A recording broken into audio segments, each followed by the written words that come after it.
Welcome back to Just Drive It. Ian's over here trying to get a nut out of the wrong socket because we are pulling the Slant 6 and transmission out of the 66 start. So come along with us. You'll see him pulling this out. I'm going to make him do most of the work.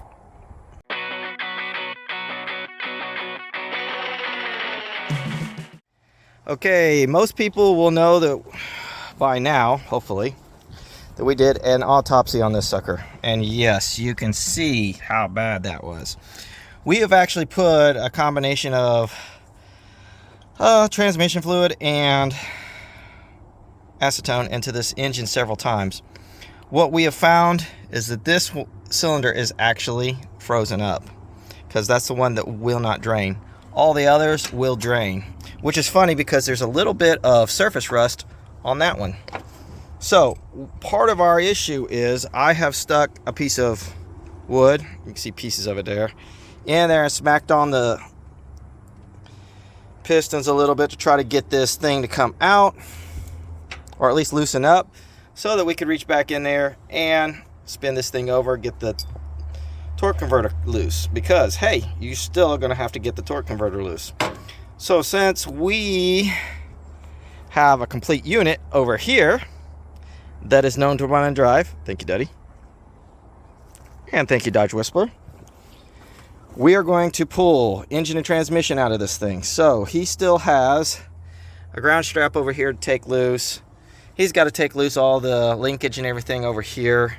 We've got the motor mounts all done loose, and we are going to be swinging this baby today. Now, is it going to be easy? I don't know. He's going to get some learning in. So will this guy. We got Ian here. He's messing with his bolts right there. What he just got finished doing is disconnecting the cross member and also the mount. So we still have to go back there, disconnect what we've got back there for the drive shaft. You can see some of the rot on the floor pan on this sucker. Yuck. But that's the way it is. So next is drive shaft. We'll pull the drive shaft out, make sure we're supporting the transmission, and we'll get ready to start getting this stuff out. It is sagging a little bit. We'll get those disconnected. We're going to take those bolts off. I may try one more thing where I may pull the balancer off of here and actually pull the timing chain cover, see if maybe that was holding it, but it does give me the indication that that is messed up over there, so we'll see where we're at. Kind of one of the main things we still need to get loose is the bolt that's right there to hold that shaft linkage, or that torque linkage right there, to the bell housing body. If you go on the underside, you'll actually see corrosion there, and it's actually held in place by it, so we're going to have to take care of that as well. Hopefully we can get it out without mangling the bolt. As you can see, we are now out of the car. Looks like we killed somebody there. We didn't, but it looks like it. Yeah, look, there is a nut laying right there. We're definitely gonna need that. We tried to come through the floor over here when we were coming out, of course, because floor pans are rusty on this sucker. But we're getting it. So he's excited. I think he's more excited because this is most likely going to be his daily driver, since it has a VIN number with with a Slant 6 on it instead of a VIN number with a V8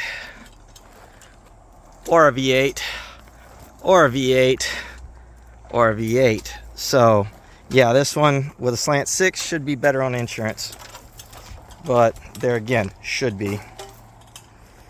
And yeah, we're getting it dirty. We're gonna have to take and go clean it. Also need to line up the new window. We do have a new window for it. It came out of another 66, so we know it'll fit. So a little explanation today on what we're doing. As you can see, we are actually, he put it on the wrong spot. Oh well, we'll figure it out in a minute. The oil pan on the 67 engine that we have will not fit the early A K member that we have. So what we've had to do is take the oil pan off at the 67. Right there. This is the one off of the 66, which we have drained, and he's in the process of taking off right now. Once that one's off, that one goes on that one will go on this one, and it'll slide into where it needs to be. Because there is more of a scallop to this K member, and you really can't see it real well through here, but there's more of a scallop to that K member, and when you get over here to this area here, there's actually more of a scallop that is on these both edges right here. So you can kind of see it a little bit better on here like that, but there's more of a scallop to it, and it accepts it. It won't accept this one. That's what he's up to. Okay, we're gonna start showing what the differences are. You can see how this is a lot more square, and then this one has a noticeably more of a sweep right through here. Sorry for the sunlight, and yes, we still need to clean this out. But one of the other things I noticed, these are both sitting on the same surface.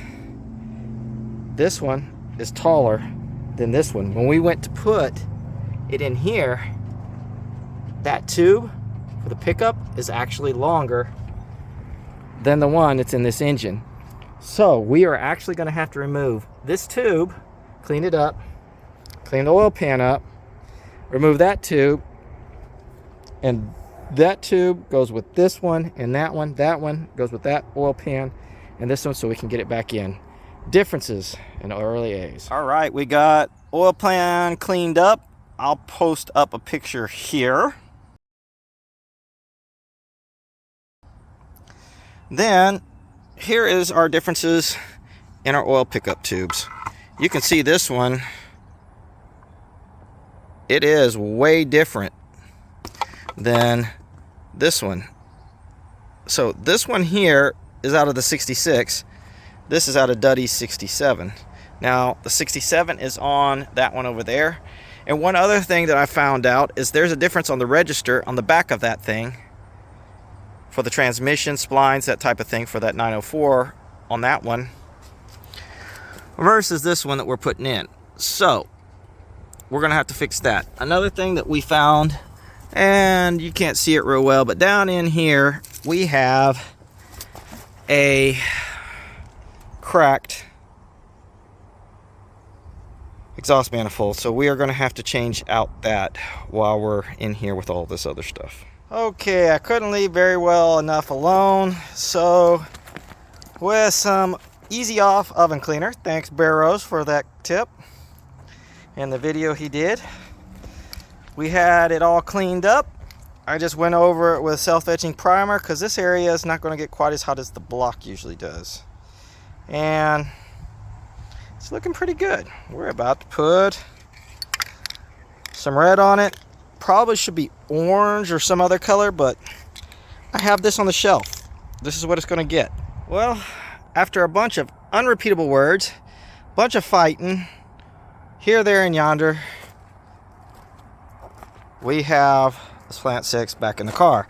I still got to do the transmission mount, but you can see I probably gacked it too. But there is the painted oil pan, and it's back in. Now, motor mounts are in place. Of course, this is probably, yep, there we go. So that's got to go in still, but at the very least, we got this in. We can move this car over to my house so that we can begin rust repair in the floor pans.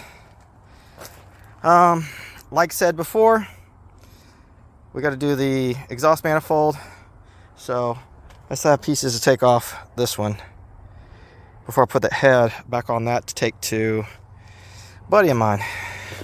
Sorry, Rob. We are robbing a few more things off this thing, but here we go, getting somewhere.